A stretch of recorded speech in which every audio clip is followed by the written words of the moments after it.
Hello, you've tuned to this week's episode of Next Steps Forward, and I'm your host, Chris Meek. As always, it's an honor to have you with us. Next Steps Forward is committing to helping others achieve more than ever while experiencing greater personal empowerment and well-being. My very special guest today is Dr. Letitia Sampson. Dr. Sampson is a nationally recognized educator, licensed psychotherapist, author, entrepreneur, philanthropist, and in her spare time, a community leader. New Jersey native just across the river from me, Dr. Sampson has spent more than 2 decades helping individuals and communities overcome adversity, improve mental health, and build lives filled with purpose and joy. She's the founder of Great Joy Counseling and Consulting Services, a multi-state counseling practice that provides psychotherapy and life coaching services to individuals, couples, families, and groups. And she serves as executive director of Great Joy Community Development Corporation, a nonprofit organization focused on improving health, wellness, and quality of life for underserved communities. Dr. Letitia Sampson, welcome to Next Steps Forward. Thank you so much, Chris. I'm so excited to be here with you today. No, I'm thrilled to have you. I appreciate your time. I know how busy you are. So I just rattled off about a 3-minute introduction for you. But one of your roles that I didn't mention in the introduction is that of Director of the Master of Social Work and Master of Public Administration programs at Seton Hall University. Yes. And you do that even as you lead Great Joy Counseling and Consulting Services and also the Great Joy Community Development Corporation. Yes. That's a lot of words in there. Yes. So many people have to be wondering, how does she do it all? So let's get right to it and start there. Okay. What's your secret? How do you handle so many important roles? And how do you do them so well? I would say, Chris, the most important lesson that I've had to learn in life is that I don't have to do everything myself. Balance really is not about doing everything equally every day, but it's about being intentional and being focused. So for me, I really use my faith as an anchor. Sorry, my screen messed up. Can we restart? Because I don't know. Yeah, I don't know why. It says device is struggling with the recording. I can hear you fine. I see you fine. You can hear me and see me? Okay. Yep. And we're live right now. So let's just. Oh, goodness. Oh, my goodness. Is this going to be able to be edited though? Yes, we can edit this out. Okay. I just want to make sure like my background effects are okay. Because it's like going in and out. I'm sorry about that. I don't know what happened here. Okay. Well, is the background okay? It's fine. Okay. All right. Perfect. Okay. I'm sorry. Can we start again? Well, sure. We were just talking about how you do everything so well. You've got so many different hats that you wear. Okay.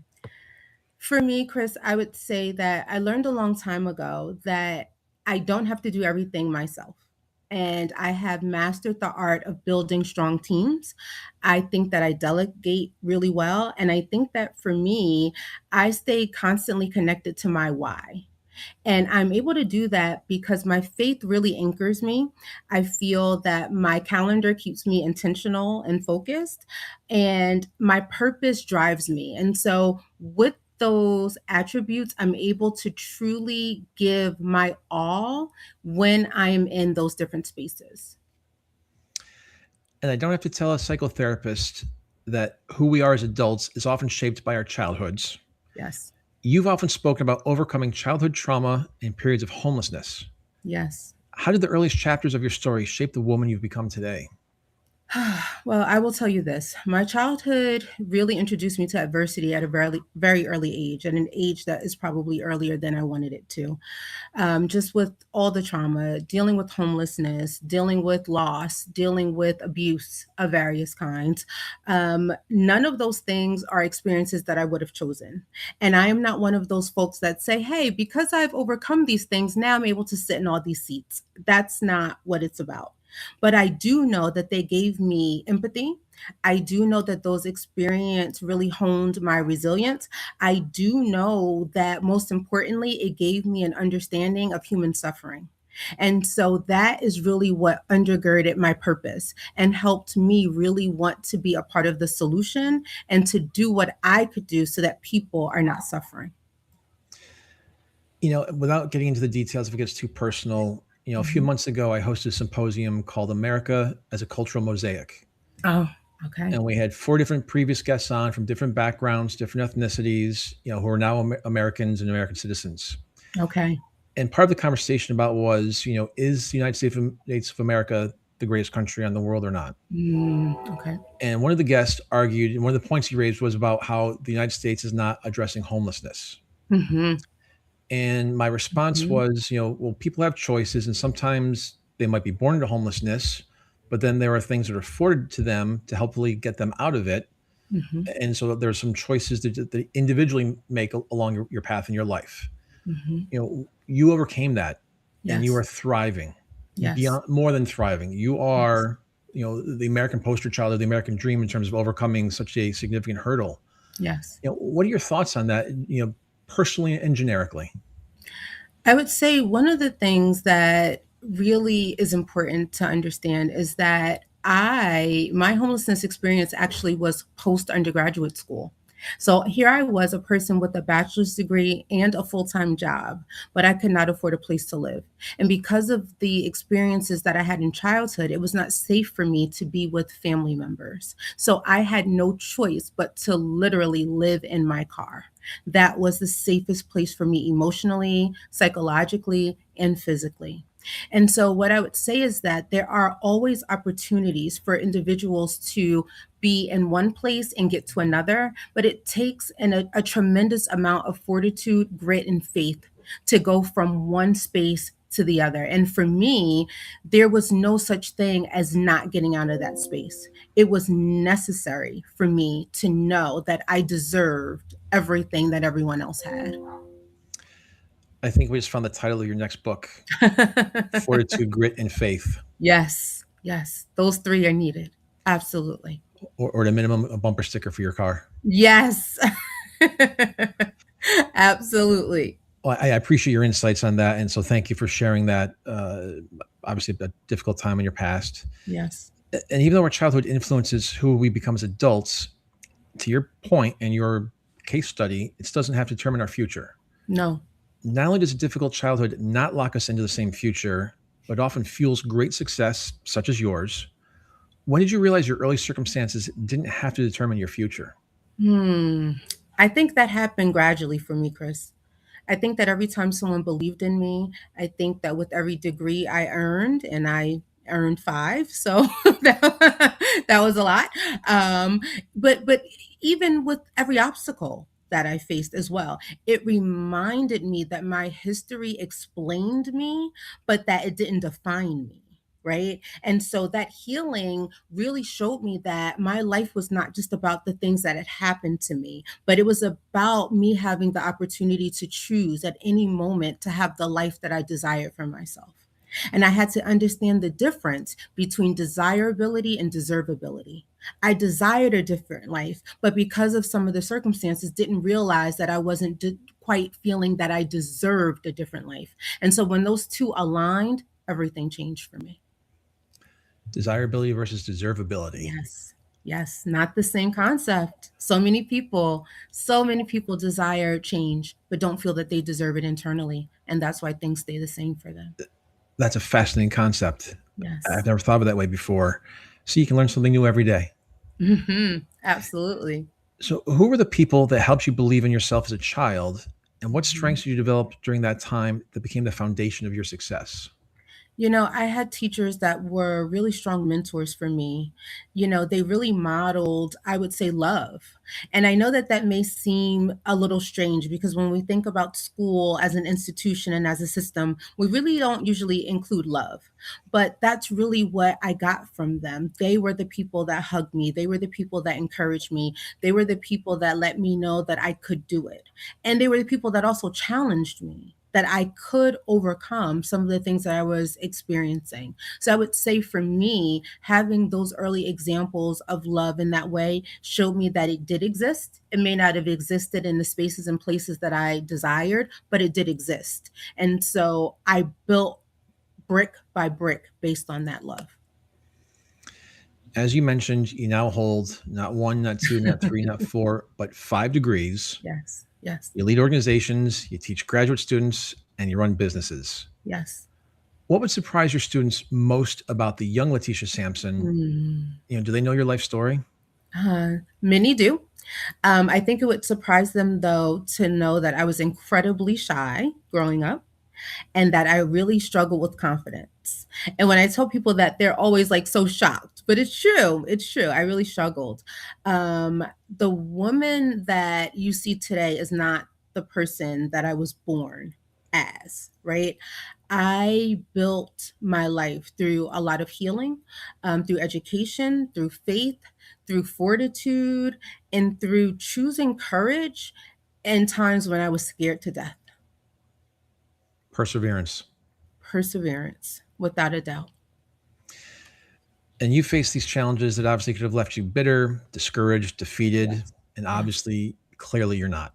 Yes. One of your signature messages is that happiness and joy are not the same thing. Mm-hmm. What's the difference Mm-hmm. between the two? Okay. So, firstly, let's first let me say this. My name Letitia means great joy. So my companies are named after me. Okay. But I also feel that joy is something that is really not just my birthright, but is my purpose to help people understand the differences. So I'll start with happiness. Happiness is a word that comes from happenstance, which means elation based on circumstances. Okay. And so that means happiness is just based on happenings, right? Anybody can be happy if their relationship's going well, if their bank account is full, if their health is the way they like it to be, right? But joy, on the other hand, is based on purpose, right? Joy can remain even when life is incredibly painful. Joy is something that we have despite what's going on. I recently, Chris, experienced probably the biggest loss of my life, where in October of 2025, I lost my one and only child at age 20. Okay. And so that has been a major source of grief in my life that has absolutely impacted my happiness. But with that loss, it has not changed the joy that I have. It has not. I'm sorry for your loss. I did not know that. Thank you. And as a parent and father, I can imagine what you're still going through. And so, thoughts and prayers to you and Thank your you. family. Thank you. Makes sort of everything else insignificant right now. I apologize for Mhm. that. No, it's okay. It's Reality check. okay. Listen, joy doesn't deny pain. It doesn't. But it gives you the strength to walk through pain. And I think for me, that's where my joy has shown up the strongest in grief. Well, and maybe as a follow up to that, is joy a feeling, a mindset, a spiritual practice, or just something else entirely different? I think it's all of them. I think it's all of them. And I think that it's necessary. And it may look different for different people too. I don't think that there's one way to achieve joy or to sustain it. But I think that each person has to be anchored in joy in order to live a life that is full. And I think that looks different for each of us. For some people, that may look like a spiritual practice. For some people, that may look like exercise. For some people, it may look like journaling. For others, it may look like having coffee with a friend that they can trust and they can really speak with and not feel judged. It looks different for all of us, but we all have to find it. And we all have to go in that direction and stay anchored to it in order to live full lives. And can joy coexist with grief, disappointment, or uncertainty? Absolutely. Because joy doesn't erase grief. It doesn't erase disappointment. It doesn't erase those things. It walks beside it. And for me, I can tell you because I have cried and I've smiled on the same day, sometimes in the same hour, right? I've mourned deeply while still recognizing that my life has purpose and that I'm here to still fulfill that purpose. And so I think that joy and grief absolutely can coexist together without a doubt. Why do you think our culture often confuses pleasure, success, and happiness with genuine joy? Because this is what I call the mountaintop experiences, right? It's all about the attainment, right? And I'm a high achiever, right? By academic standards, right? So I don't think that achievement is wrong. I don't think that setting goals are wrong. But I think that what happens is that people are consistently looking for what I call these mountaintop experiences. Once you get the car of your dreams, after 6 months, it's no longer the car of your dreams. Once you get the house, you want a bigger house. Once you go on the vacation, it's a bigger vacation or a better vacation. It's always more, more, more. And so we never are really able to be anchored in stop and enjoy what we have, understand how blessed we truly are, understand what it took for us to even be where we are, where both of us are here together right now in this moment. What did it take for us to be here, for us to appreciate those moments? And I think that so many times we miss those spaces because of our need to have more and to not really enjoy the moment. What are some signs that someone's pursuing the wrong things in search of fulfillment? Mhm. I think one of the things I will say is this: we have a brain in our head and we have one in our gut.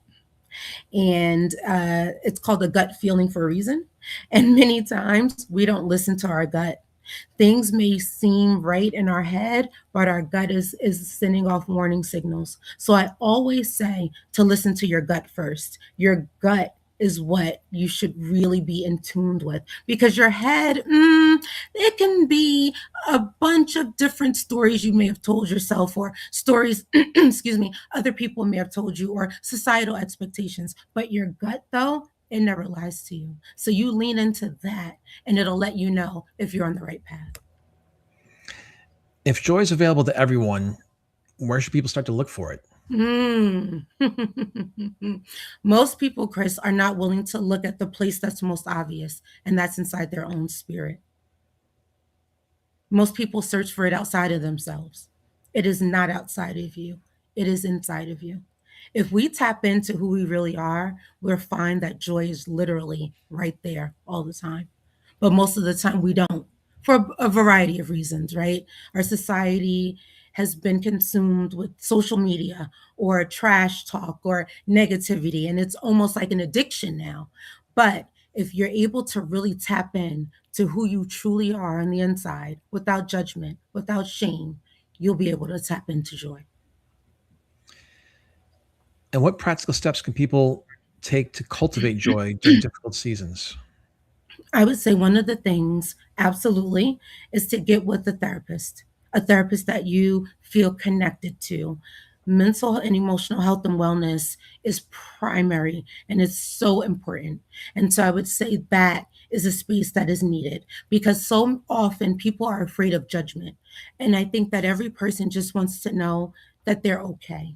Every person wants to know that they're not crazy. Every person wants to know that other people can see them. We all want and need to be seen. So I would say that would be step one. Step two would be to do some internal work. And what I mean by that is that may look different for me than it does for you, Chris, but really being honest, really being transparent with where we are, how we feel, and what's going on. When we're able to do that, things shift.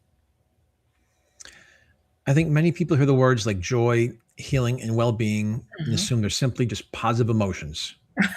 Toxic positivity. Your work as a therapist gives you a front row seat to the struggles Mhm. people face every day. Yes. So let's talk about mental health and some of the challenges affecting individuals and families across our country, Mhm. and particularly within communities of color. Mhm. You've been a Mhm. passionate advocate for mental health awareness in communities of color. Why has mental health often been difficult to discuss openly in many minority communities? Well, I would say for so long, historically, in many minority communities, Chris, mental health was not even something that was to be considered because survival was more important. Right. So these were communities that did not have time to really focus on their emotional wellness because their physical safety or their financial security, etc., were more important. So that's one piece. I think the second piece is that therapy wasn't always accessible for communities of color, right? Strength was usually defined as enduring things silently. And so to say that something was wrong meant that something was wrong with the person, and so people really shied away from that. And I think that that's starting to change. I think that more people are realizing that asking for help is not weakness, but it's wisdom. We're going to get into that a little bit deeper shortly, but I Yeah. want to raise a couple of things here. I've had previous guests on here talking about um, mental health in minority communities and specifically Yes. the African American community. Yes. And four different guests, two male, two female, all said the same thing, both as when they were children as well as grown adults today.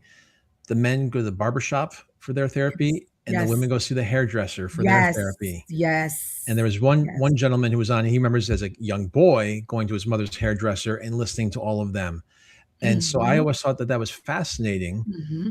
But then my response to them was, well, who's the barber's barber? Who's the Correct. hairdresser's hairdresser? Who do they get Correct. to talk to? Yes. And so I'd Yes. love your input on that. Absolutely. And I think the other thing is that therapy is not giving good advice, right? So in some of those spaces, right, that barber, that hairdresser may be giving good sound advice based on their own personal experiences, right? But that may not be what that person that's sitting in that chair really needs. So I think that it's important for us to really demystify what therapy is. And so the first thing is to recognize that therapy is not about giving good advice. And it's also not about telling people what to do. I think that some people believe therapists sit you down and tell you the blueprint for your life and how to change it. And that's not what it's about, right? It's helping people understand themselves. It's helping people develop healthy patterns. It's helping people really build lives that reflect their values, not the therapist's values. It's that simple. He's made the blueprint for us. It is that simple. It is that simple. And I guess maybe a little bit further, you just kind of debunked a few myths, but what are some other myths or misconceptions that continue to prevent people from seeking therapy? I would say the biggest one is that people think that you only go to therapy when you're in crisis. It's like everything has to fall apart before you land on that couch. And I would love for that to go away. I think that therapy is just like maintenance, right? We don't wait until the car is no longer working and is busted beyond drivability before we take it in for an oil change, right? So seeing therapy from that lens, I think would really move the needle in so many people's lives. I love that. I haven't heard it in that way before, but that's a great way to express it. Yes. And how can faith communities, families and friends, employers, and community organizations help reduce that stigma?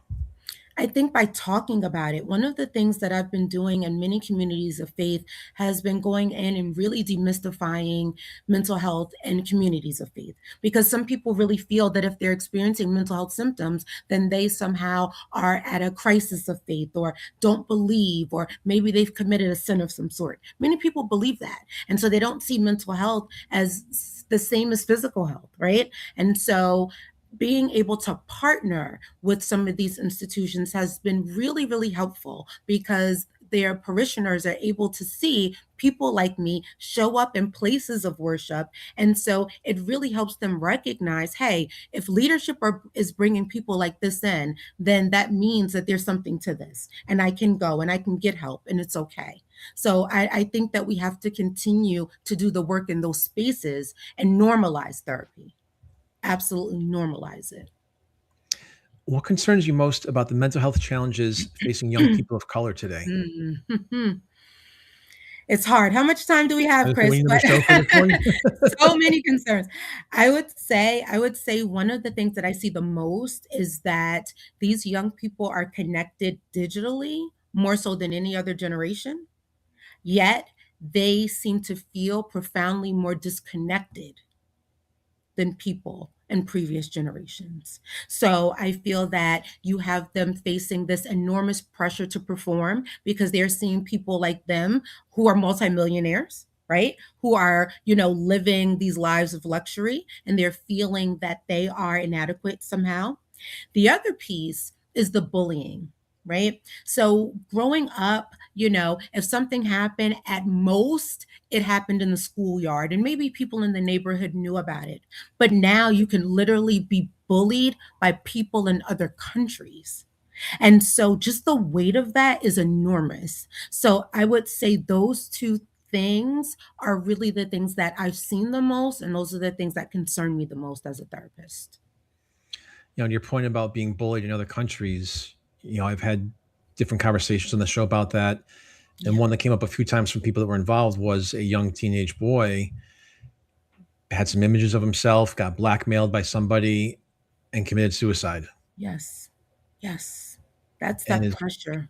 And as It's great as technology is, it can be the biggest detriment to us. absolutely, absolutely, absolutely. It's I've seen it, I've experienced it with clients, unfortunately, and it is just heartbreaking and just so difficult to manage because oftentimes the family really doesn't know what's happening. They don't know what's going on because that young person is just keeping it to themselves. They feel that they have to.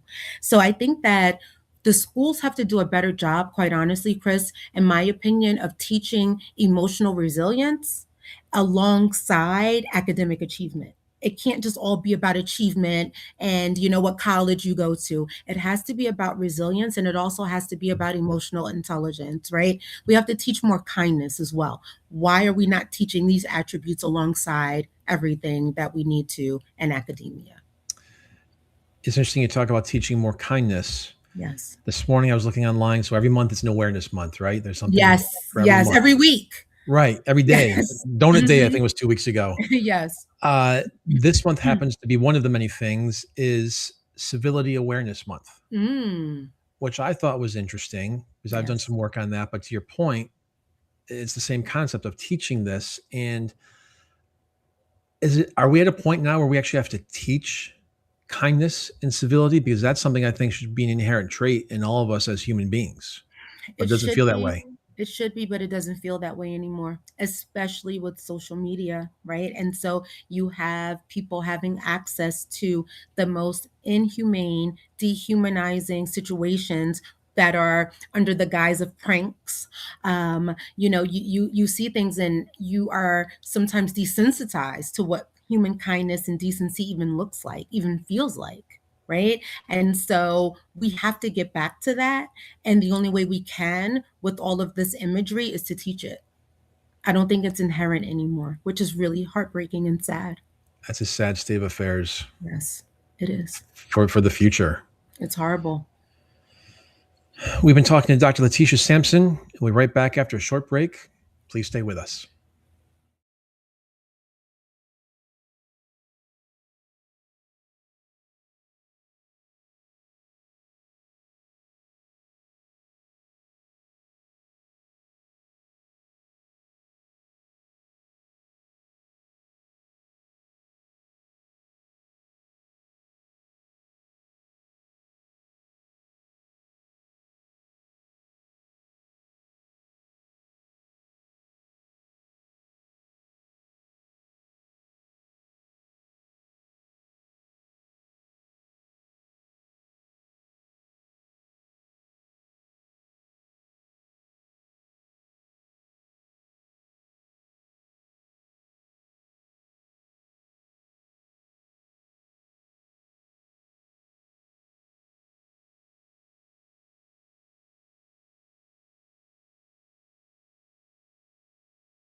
And we are back. I'm Chris Meek, host of Next Steps Forward.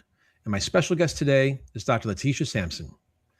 Dr. Sampson is a nationally recognized educator, licensed psychotherapist, author, entrepreneur, philanthropist, and community leader.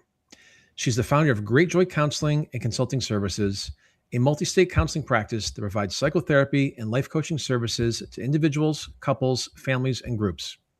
And she serves as executive director of Great Joy Community Development Corporation, a nonprofit organization focused on improving health, wellness, and quality of life for underserved communities. Letitia, as we've talked about your life and career, a theme that keeps emerging is transformation. Yes. People overcoming obstacles, discovering purpose, and finding healing. Faith has been an important part of your journey, and I'd like to explore that dimension of your life. Hmm. How has faith shaped your life, and what are the moments that tested your faith? Well, I will say this to you, Chris. My faith has never promised me an easy life. It has not. But it's giving me what I consider an unshakable foundation.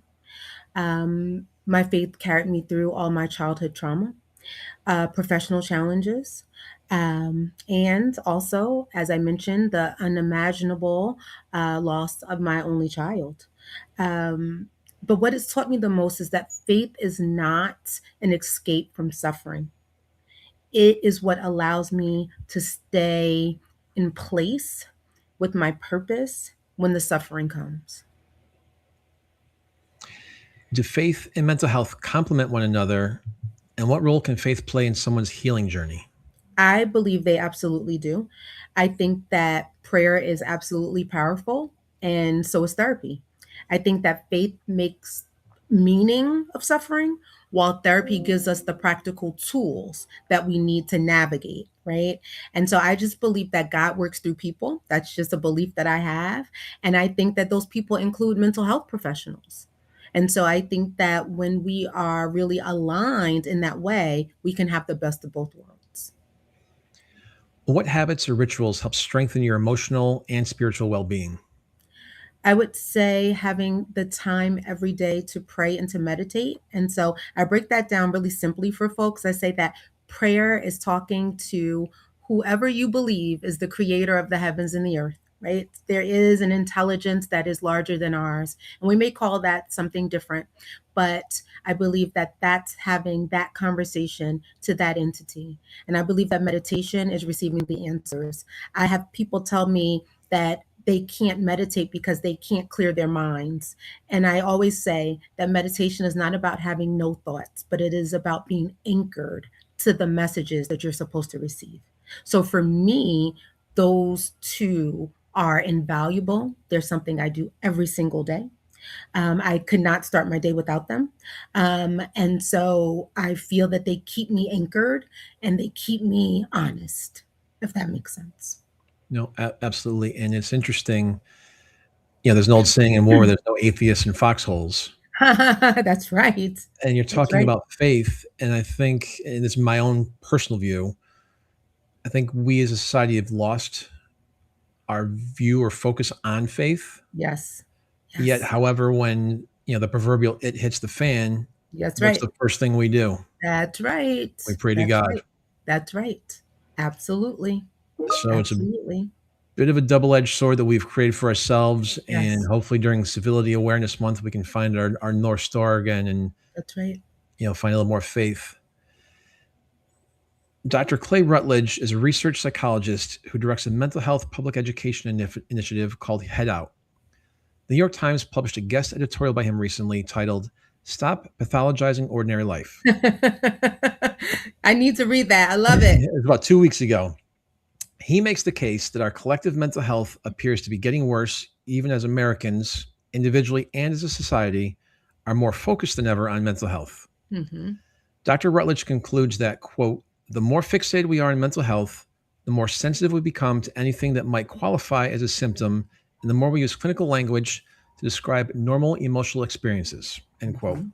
Hmm. He also Hmm. writes that, next quote, this broadening of what we think counts as a disorder, known as concept creep, encourages us to pathologize, ordinary life and see ourselves as mentally unhealthy. Hmm. Where do you agree with Dr. Rutledge? Where would you respectfully disagree? And what's the solution to the concept creep he describes? Well, I'll say this. I think that there's truth on both sides, right? So, not every difficult emotion is a mental illness. Let's be clear about that, right? Things like sadness, disappointment, grief, fear, these are all part of being human, right? But I think on the other side, we should not minimize genuine suffering. So the goal for me as a therapist isn't to label every emotion because I think that that's what he's speaking about, but it's to understand when emotional pain becomes persistent enough to require support. Okay. So one example I give is that I had a client tell me they had a job interview and they said they were anxious. And I said, "You're not anxious, you're nervous." Right? So to his point, right, being able to really understand that we're going to have a myriad of feelings as humans and that we don't have to have a clinical diagnosis that supports everything we feel. But at the same time, we do have to be sensitive to the fact that there are times where that emotional pain is so persistent that interventions are necessary. Now, on the other hand, we also know that many American people are struggling today in ways previous generations probably never saw or knew about. Yes. Anxiety, loneliness, depression, and stress are affecting people of all ages. Yes. What's your perspective? Is the United States facing a mental health crisis, or are we just more aware of problems that were already there? No, I believe we are absolutely facing a mental health crisis. And I believe we're facing a connection crisis that got worse with the COVID-19 pandemic. Okay. So, whether that is through loneliness, whether that's through isolation, economic stressors and strains, social media, fragmented families, in uncertainty, all of these things are happening at the same time. And so that creates a perfect storm for a mental health crisis, right? And one thing I would say is that people don't just need coping skills, they need community. And I think that we've gotten away from community. I wrote something when I first started teaching, and I did some research on it. And I, in that writing, discovered that women's depression, for example, became overwhelmingly high in the United States with the invention of the wash machine. Now, stay with me for a second. That may sound silly. That may sound very silly, right? Because how could we live without a washing machine, right? But what did women do, Chris, before washers and dryers were in homes, right? They washed their clothes in basins in community on washboards together. What else did they do? They hung their clothes out to dry out of their windows, right? So while you're hanging your clothes, you're speaking to your neighbor across the way. While you're washing outside, you're washing with your neighbors, right? And so something that we see that we could not live without really was the impetus for a major depressive episode for women, right? So these are the things that we don't think about. We don't think about how some of our conveniences have impacted us. So that's why I bring up community. That's a fascinating study. Would have Yeah. never in a million years thought that.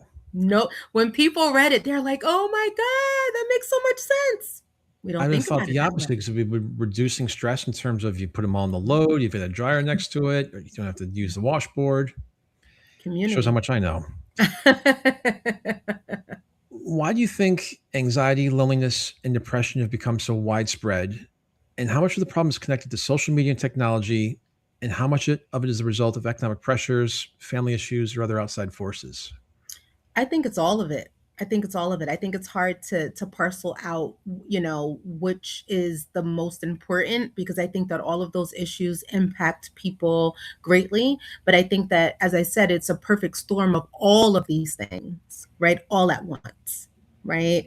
And, I think so many people are suffering from imposter syndrome as well because they're able to see other people live the lives that they put out on social media, right? Not necessarily their real lives, but what people are putting out on social media. And so that comparison comes in. People really have a very warped sense of reality when it comes down to what they see, this imaging. And so they compare their real lives to what they see.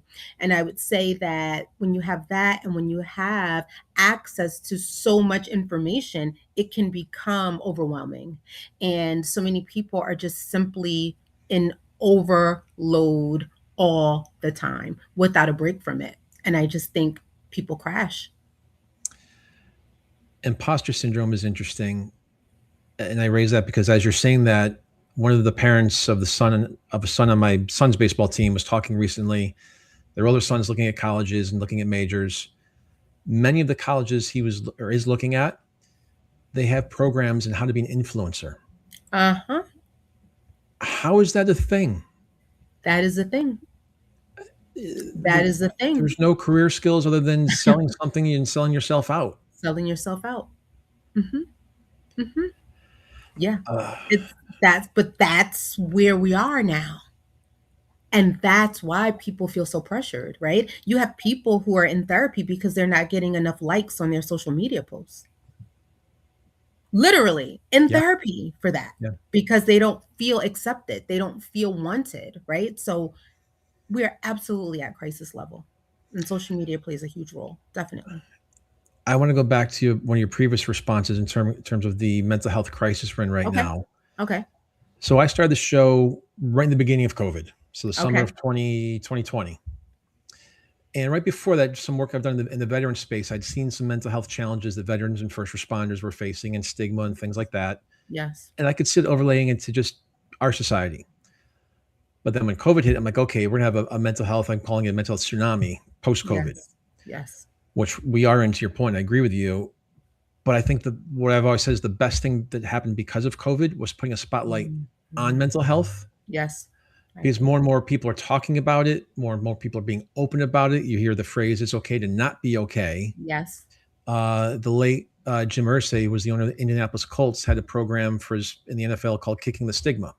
And Mm. so getting professional athletes to talk about it, because those are supposed to be the superheroes that, we as kids look up to, and like, well, he's a big linebacker for the Cowboys. He's a Yes. Superman. And I'm a Cowboys Yes. fan, so I had to give some love to my team. But if everybody, or if more of society, I'll say not everybody, if more of society is aware of it, they're talking about it openly, Mhm. why is it such a crisis right now? And I agree with you, all your points. Hmm. Because I think that in our country, prevention is not as important as treatment. Imagine what it would look like if we invested in emotional wellness the same way we invested in physical health, right? Why do we have to wait until people are in crisis before helping them? Imagine what life would look like if you had preschoolers learning about social emotional wellness. Imagine what they would grow up with. Normalizing talking about how they really feel about things and not feeling like they have to stuff it down or not feeling like they're weak, right? So I think that that's why we're at this pace, because we are treatment focused. We're not prevention focused. Fascinating. So how do we change that narrative? Hmm. I think that we have to have conversations like this. I think we have to speak to the people who are doing the work. And I think that most people that are doing the work will tell you that there's a reason why the quote has been around for hundreds of years, that an ounce of prevention is worth a pound of cure. I think that was Benjamin Franklin. Probably. You said a lot I of think so. things. If maybe as a follow-up for that, if you could change one thing about how America approaches mental health, what would it be? If I could change one thing, I would say I would ensure that individuals had access to mental health services. Every person had access to mental health services, regardless of income, regardless of the state that they lived in, that they would literally be able to get what they needed at any time. And I'm going to ask you something on a professional, personal basis. Okay. So I know you run a multi-state business in terms of your psychotherapy business. People are licensed, just like being a lawyer and a doctor, like Yes. state by state. State by state. Yes. I know that during COVID, I don't know if it's HHS, but basically they opened it up to be a little bit broader, where you could have a multi-state, just to give They did. people more access. They did. Knowing that there is such a massive shortage of professionals in your industry, Yes. why can't that legislation change? There has been a lot of advocacy around an interstate compact so that that can change, but it has not passed yet. States have signed on. It has not passed yet. And it really saddens me because we do it for other professions. Nursing, for example, has, you can be licensed in one state and also be licensed in like 20 others. But for us, it is literally state by state, which can be cost prohibitive to people. You have to go through the entire process in each state. So in the 4 states I have my practices, we're all licensed in all 4 states, right? And so you have to keep up with everything that's required, whether that's continuing education or background checks, and just it can become an arduous process. So a lot of people just feel like it's not worth it. But it's necessary for as many people as possible to get the help that they need. So for me, it was worth it. And while we are having this conversation, my team is actually working on licensing us for 6 additional states, because I find that the need is just so great. We have to do more. Is there any talk about, and again, I go back to being a lawyer. So I know New York State has one of the most difficult bar exams. And there are some states, I forget which ones they are, but they will offer reciprocity. If you pass the New York bar, you're automatically in the bar for these 3 other states, whatever it may be. Is there any discussion about, like, maybe New Jersey's got one of the most difficult you know, licenses to get, and so you're going to have reciprocity in Florida and Michigan and Ohio. So they're trying to do that, but the difference with our profession is that you only have to take the test one time. So the test is a national exam that you take one time. However, you have to send things like your transcripts, your test scores, your background checks, and do an application and pay for that application for that state each time. So it's like that's where it can become a bit overwhelming for Sure. folks, right? Because you have to keep track of what each state needs. Some states may want you to have 3 letters of recommendation as well, others want zero. Some states may want all of your transcripts, some may just want the ones that led to licensure. So it's just keeping track of all of that makes it difficult. But for us, the need is greater than the work that we have to do to provide the services. And so we just stay connected to that.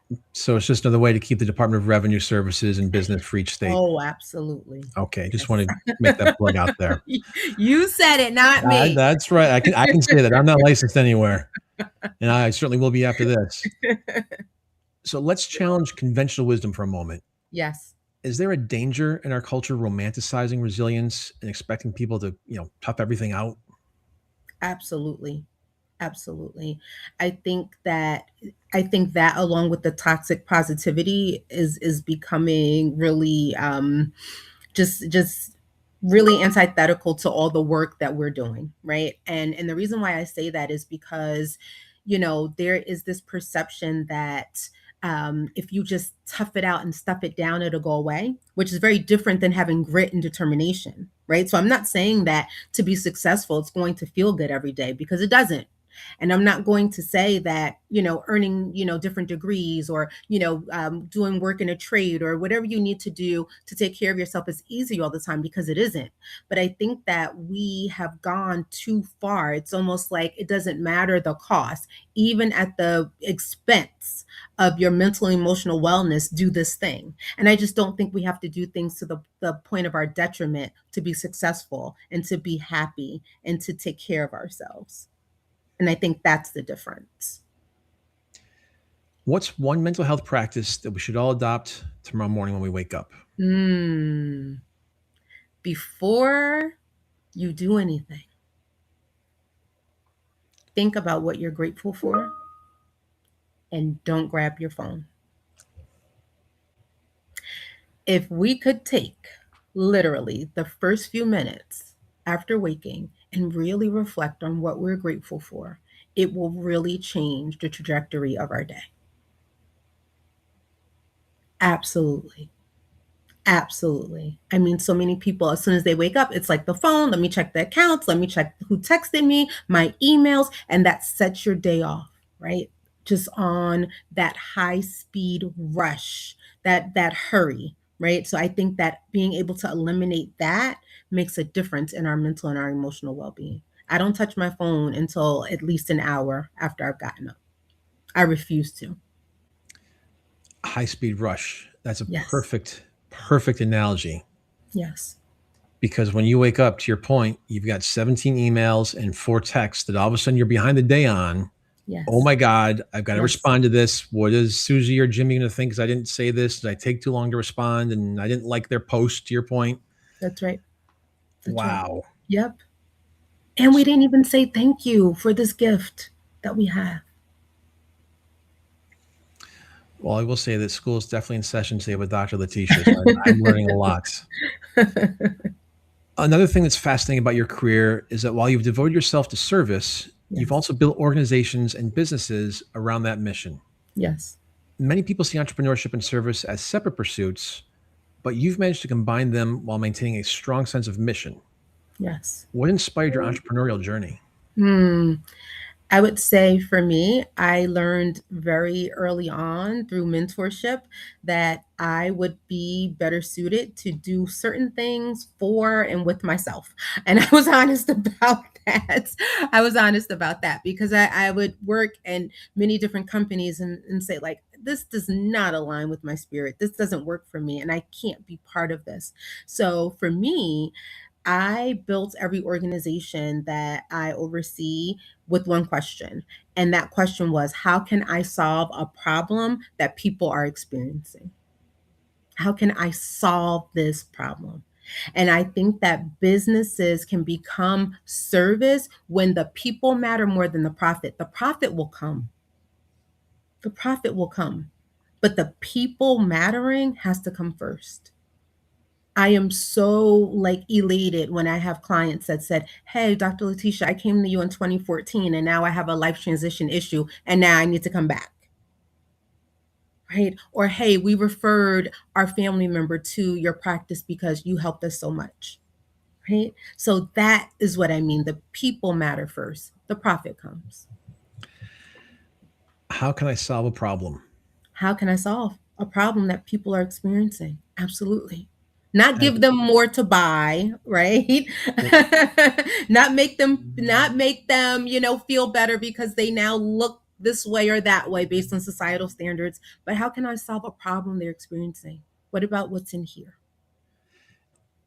and I appreciate you saying that. It's just a different phrase of what I've been using and quoting. And so my listeners and viewers know I went to Syracuse University undergrad and graduate school. I went to Syracuse Go undergrad. Orange. We bleed Yes, we do. orange.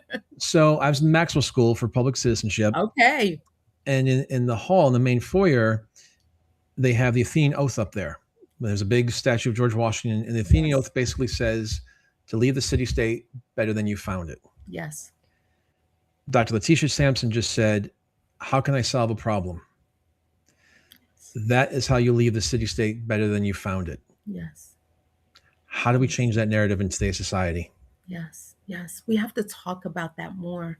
And I think that moves the needle, right? We have to have these conversations and we have to call people out when they're not. I think everything's about profit and we have become like almost like it's like a lust for it, right? Like how much money and who has what and this company's gone public and their IPO is this and it's like, okay, but what about the people behind all of that? What about the people? People remember how you make them feel. People remember. People feel if you're genuine or not. They know it. So those skills have to be more important. Again, the profit will come. I tell people that all the time. You can't worry about that. That will come. But if you are concerned about people, you will always win. Always. We've got about 90 seconds left. Okay. And my UPS guys here, that's Zeke saying hello. What are you betting on in the future? And what convinces you that the next chapter can be better than the last? One thing I would say is that with each day, knowing that healing is possible and that deeper levels of healing is possible, that we are resilient and that we have to lean into that. And I would say that if we use faith, if we use support, and we use intentional work, we can have the lives that we desire. Thank you for ending on those words. Thank you so Very much, moving Chris. and powerful. Thank you. Thank you. It's been an honor and a privilege. Thanks for your time. Thank you. I'm Chris Meek, and that's my dog Zeke saying hi to the Amazon guy. We're out of time. We'll see you next week, same time, same place. Until then,